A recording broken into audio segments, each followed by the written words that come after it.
Hey everybody, Tim Lewis with TimLewisSports.com here. We're talking fantasy football week 13. For many of you, this is the first round of the playoffs. For others, this is the final push before the postseason. Only one game on Thursday. It's Houston at Philadelphia. Not 3 games for Thanksgiving. We go back to normal with just 1 game. But keep that in mind as you're setting your starting lineups. I want to mention this as well.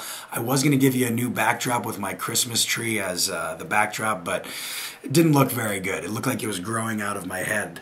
It wasn't cool. So instead you get the hockey playing Santa Claus and some bananas as the backdrop, and the rest stays the same. Anyways, rambling about garbage. Let's get to fantasy football. Aren't too many injuries to pay attention to at quarterback. The biggest issue is Rusty Smith in Tennessee.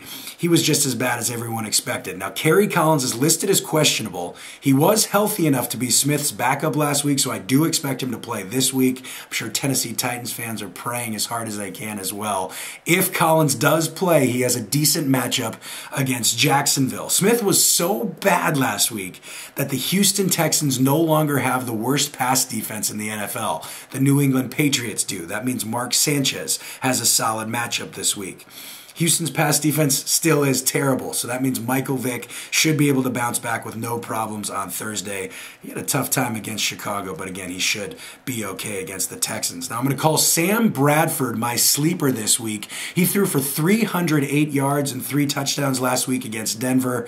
Also has a solid matchup against Arizona this week, so I expect big numbers from Bradford. Again, Josh Freeman, David Garrard, if he's healthy, and Eli Manning also have decent matchups this week. I don't know what's happened to Peyton Manning, but I think you still have to plug him into your starting lineup. He's up against Dallas this week, so he should bounce back, even though I said he should bounce back the last couple of weeks. I've dogged on Matt Castle all season long, but the dude's on fire. He's averaged nearly 300 yards, 3 touchdowns, and no interceptions in his last 3 games. So Matt Castle, a very good fantasy football option these days. Carson Palmer, Donovan McNabb have tough matchups this week.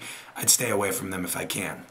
Some key injuries at running back. Frank Gore done for the season after cracking his hip on Monday. That means Brian Westbrook is the new guy in San Francisco. He ran for 136 yards and a touchdown against Arizona, but keep in mind, that was against a terrible Cardinals run defense. So hold off on the excitement a little bit, but he will be the main guy as they take on Green Bay this week. Adrian Peterson missed most of Sunday's game with a sprained ankle. Keep an eye on his status. If he doesn't play, Toby Gerhart will be the starter. He went for 76 yards and a touchdown against Washington. Now, whoever plays will have a great matchup against Buffalo. They have the worst run defense in the NFL. So Gerhart, if he's starting over Adrian Peterson, a good start for your fantasy football team. AP, need to start him if he's healthy. Mike Tolbert has gone for 100-plus yards the last 2 weeks. He's a legit starter as long as Ryan Matthews is listed as questionable and not playing at all. He should be big. Mike Tolbert, again, should be big this week against Oakland. Steven Jackson, the boys in Kansas City, Jamal Charles, Thomas Jones, Matt Forte, Michael Turner, all guys that I'd lean on this week. Felix Jones even has a favorable matchup as well, as long as Marion Barber isn't stealing his carries. Marion Jones. Watch out for that. Start the other stars. Peyton Hillis, Chris Johnson. I know he was down last week, especially if Kerry Collins is back. Chris Johnson should bounce back in a big way. I even think Ray Rice is good enough to make some noise against a tough Pittsburgh defense. Marion Jones, can't believe I said that. Dwayne Bowe is the hottest receiver in the NFL. He's unbelievable lately. 13 touchdowns in his last 7 games. He's a must start these days. Santonio Holmes is also on fire lately. Should be big again against New England this week. Braylon Edwards should also be big, especially if Jericho Cotchery is out of the lineup. Reggie Wayne, Brandon Marshall, and Seattle's Mike Williams are all listed as questionable this week.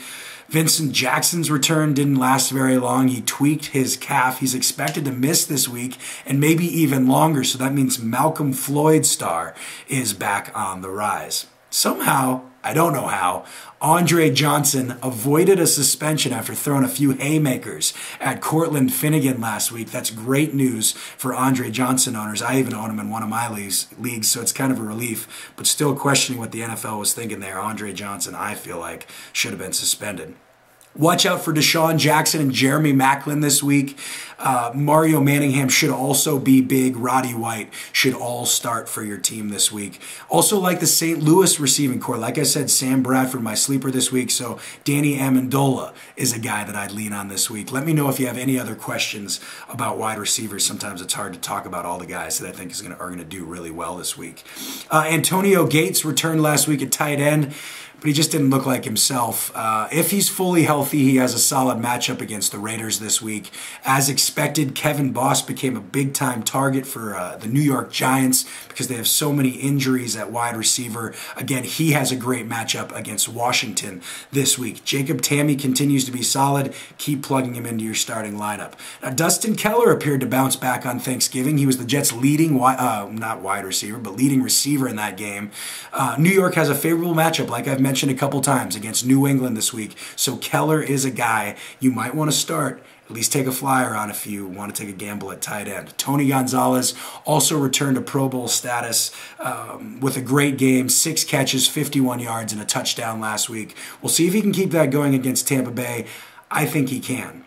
As for the Buccaneers, Kellen Winslow has 14 receptions and 2 touchdowns over the last 3 weeks. So especially in a points per reception league, Kellen Winslow is a guy that you want to turn to. Keep an eye on Zach Miller. He's still battling some foot problems, listed as questionable this week. Even if he does play, he has a tough matchup against San Diego. So Zach Miller, a guy you might want to stay away from this week.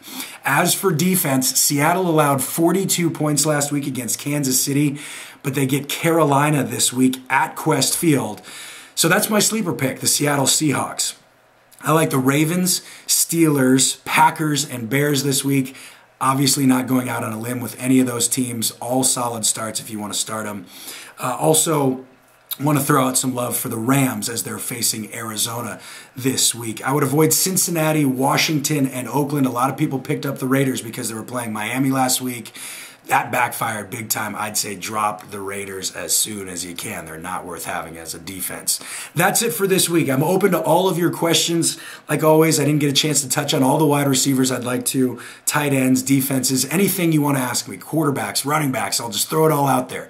Anything you want to ask me about, I'm open to all of your questions. If you're watching this on YouTube, you can leave a comment right here on YouTube. You can also go to my website, timlewissports.com, leave a comment there as well. Your questions, I'll get back to you. You can get in touch with me on Twitter at Lewis Sports. You can also reach me on my Facebook page. It's facebook.com/Tim Lewis Sports. And the way a lot of you get a hold of me is via email, and that's tim@timlewissports.com. I want to help you get a victory this week, especially if you're in the postseason. Get in touch with me. I will get back to you. I am busy. I'll try to get back to you as soon as possible. I am pretty timely most of the time. Anyways, rambling again. That's the way I roll. Great. Good luck this week. Almost blew it there. Good luck this week. I'm going to shut up before I completely ruin this thing. Have a great week.